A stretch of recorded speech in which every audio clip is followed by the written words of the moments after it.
This video is brought to you by Patreon supporter Scott. There's no need to beat around the bush. This is a $4,000 optic. $3,750 usually is what you'll find them for online, but if you have to worry about taxes or shipping, it's $4,000. This ZCO, this Zero Compromise 4-20, was graciously sent in by Patreon provider Scott. Scott's a psychopath, and he spends a lot of money on his toys, and I'm so grateful for that. But even every once in a while, even someone like Scott realizes something is too much for you. I myself am having the exact same sort of situation with a lot of my stuff. I got a lot of things changing in my life, and I need to slim down a lot. I'm selling watches, knives, guns, optics, the lot, even cars soon. Because ultimately, how much does one really need? In this case, Scott realized he doesn't need a $4,000 optic to do the shooting that he does.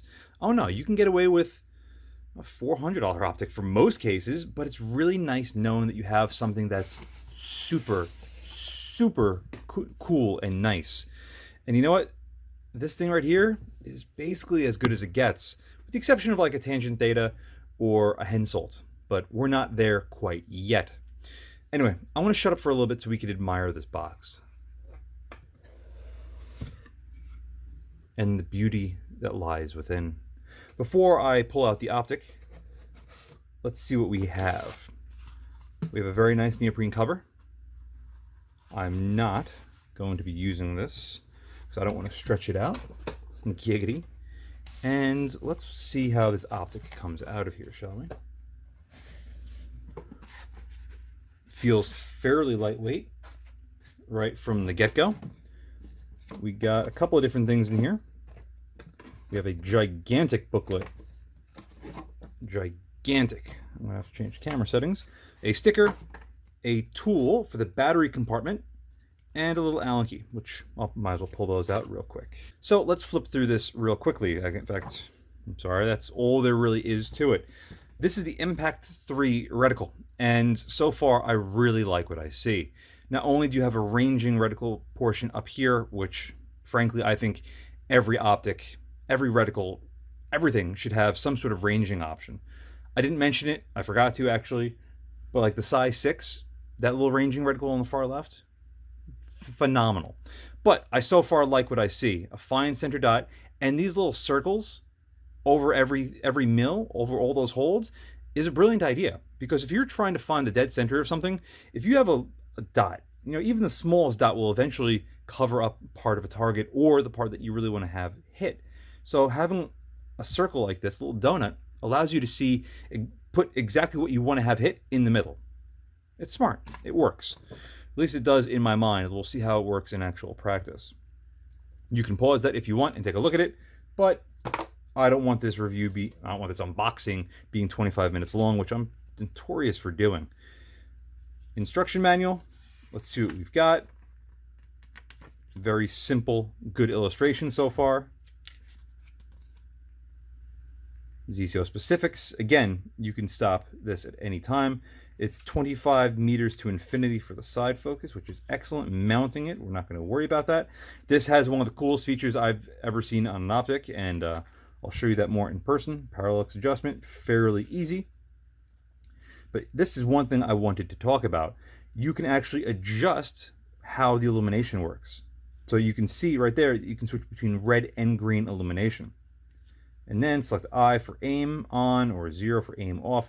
It's really cool. I haven't really played around with it too much, but we're going to take a look at it soon right here, right now. That's basically it.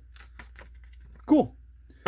So, only 4.5 minutes into this thing, and we're already taking a look at the optic. Not half bad.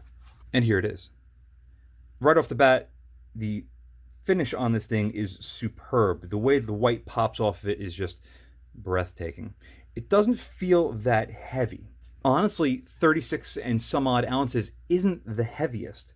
This is a 4-20, so I don't want to lay this down on anything other than something soft. If we were to compare it to a Gen 2 Razor 4.5-27, you're talking about an extra 10 ounces. That's a lot of beef. Where's the beef? So right off the bat, it's not that heavy.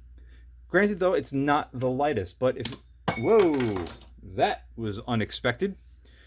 Miopta Optica 6.3 to 18 is a little bit more in the realm of, I guess, sort of usability, but there's no comparison. This is 5 ounces lighter, yes, but this thing offers much larger tube, larger front objective, more magnification, just a lot. Starting with the back, we're going to take a look at the fast focus eyepiece. But unlike every other fast focus eyepiece out there, this thing has a locking collar. That's right. You adjust your fast focus eyepiece the way you would normally adjust every fast focus eyepiece you've ever used. When you get it just right, you take this collar on the inside and you cinch it down ever so slightly, and guess what? That's now locked. You don't have to worry about that rotating. Why, oh why, can't other manufacturers put this in their mid to high tier optics for like around $1,500? Why can't you? This is just, it's brilliant because you never have to worry about this thing getting bumped or shifted out of place ever. Fantastic. As far as how the fast focus eyepiece feels, it is incredible. Perfect. Perfect. There is zero wiggle on this thing at all. It is 100% rock solid, even with the lock ring out. It is excellent. Going on to the magnification ring, we have 4 up at 12 and 20 down there at 6, so 180 degrees of rotation, which again is standard across the board. Very smooth, very easy, perfectly damped. You have a nice little thumb ramp over here, a little bit of skookum. Actually, my nail does mark up the anodizing a little bit, but it does rub off without any issue. People say that, oh, this optic is so cool because look, you could see that the number of your magnifications on this little ramp, so you don't have to pick up your head all the way. You know what other optic does that extremely well? Well, I already had it down. Miopta Optica 6, guess what? Does the exact same thing. No surprise there that Miopta is excellent. Magnification ring is superbly nice. Moving on to the illumination and the side focus, you can see the illumination has an off in the middle, then a night mode for night vision, and then a bright sun for brighter environments. This thing does have an auto off, something to keep in mind. If you're using it and it shuts off, you gotta move it a little bit. It's a little interesting. I noticed that already just by using it in hand. Picking up on camera should be very easy. But anyway, this thing is very, very smooth. There's no detents except for the off position, which you could barely make out audibly, but it is incredibly nice and smooth. And this sort of splining that they have going on an angle feels fantastic. As far as removing the battery cover, I'm not going to do anything except for using the included tool right here. Now, because this end plate does not rotate, you come over here with the tool and very simply unscrew. There we go. We have a small O-ring on the corner and we have a little rubber pad in the middle. Nothing too crazy. And there's our standard 2032 battery. And then there are our 2 little buttons on the side. Actually, they're not buttons, they're little switches. So red, green, I, and O. So I think that probably has to do with the auto off. I'm not going to touch those. At least not right now. Later on, I'll play around with it. But they're there. Very, very, very small. You got to go in there with a very, very small screwdriver and adjust that. Notice that the CR2032 battery just sort of sits there. There's no sort of captivity to it. Only this cap puts a little bit of pressure on it, and that's it. So, a little interesting feature on that. From there, let's take a look at the parallax knob, which goes all the way down to 25 meters, as we already saw in the booklet. Goes all the way to infinity. It is about 200-ish degrees full rotation, and it does have a hard stop on either end.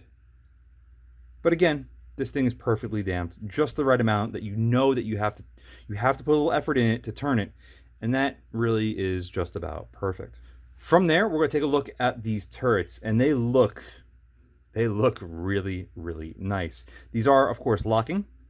You do have to pull up to disengage, and they're 15 mils per rotation, if you couldn't see. Let's give this thing a twirl.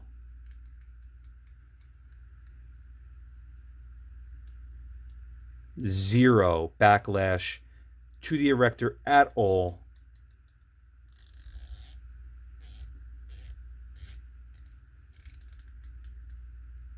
Wow. Holy cow.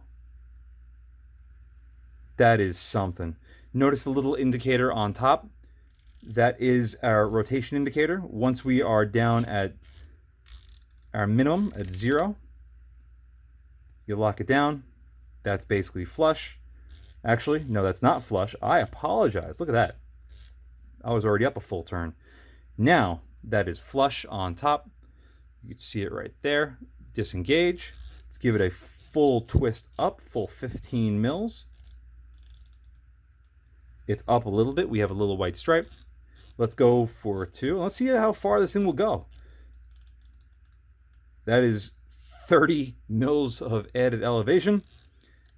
And I'm going to go nice and slow because I don't want to jam this thing. So right there. So 35.5 mils full rotation from its current 0. I don't know where that's going to be in relationship to where it's actually going to line up, but that's a hell of a lot of adjustment.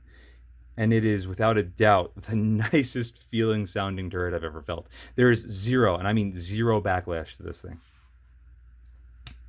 Again, with the windage knob, could you expect anything less than a locking turret with 1s and Rs and Ls in either direction? No, you cannot expect anything less.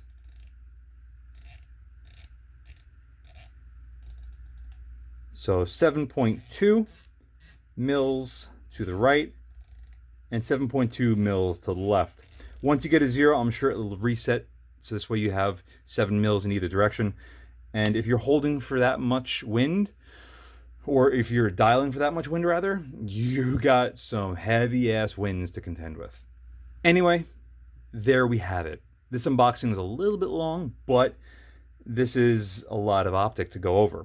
I'm probably going to go over these independently to see how I can adjust these knobs, because last thing I want to do is mess these up or mar them in any way, shape, or form, considering Scott's going to be planning on selling this.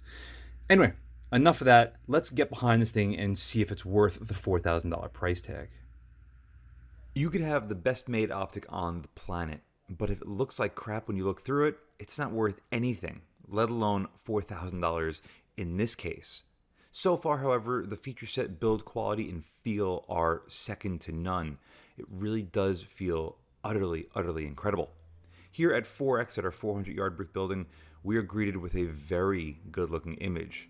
The image is very flat, clear, bright, and very true to what it looks like to the naked eye. In fact, the colors might pop a little bit better when you're looking through this thing. And that's something that just really good glass can do. It can pull out features of a certain object, in this case that brick wall, that some lower quality glass can't do, or hell, even the naked eye. This optic performs extremely well in that regard, but very similar to what we saw with the ZP5 from Minox, the focus on this thing is very touchy when you get to farther distances like this. It doesn't mean that it's bad, it's just something to take note of. So far, it seems like your $4,000 is money well spent when it comes to the overall build quality, feature set, and the clarity of this glass. It really is something to behold. Seeing how this looks through a screen honestly doesn't do it justice. It feels like the image just pops out into your eye. And I'm going to do the best job I can to make that live for you guys. Again, a very huge thank you to Patreon provider Scott for sending this in for review. Ladies and gentlemen, thank you very much for watching, and please stay tuned for the full review on this thing coming soon. Thanks again. And a huge thank you to my Patreon providers and my Subscribe Star subscribers. Without you, this truly wouldn't be possible. If you'd like to support my channel but don't want to join either of those, I completely understand. But you could still help by using my affiliate links in the description below, and or like, share, and subscribe as always. Again, thank you very much.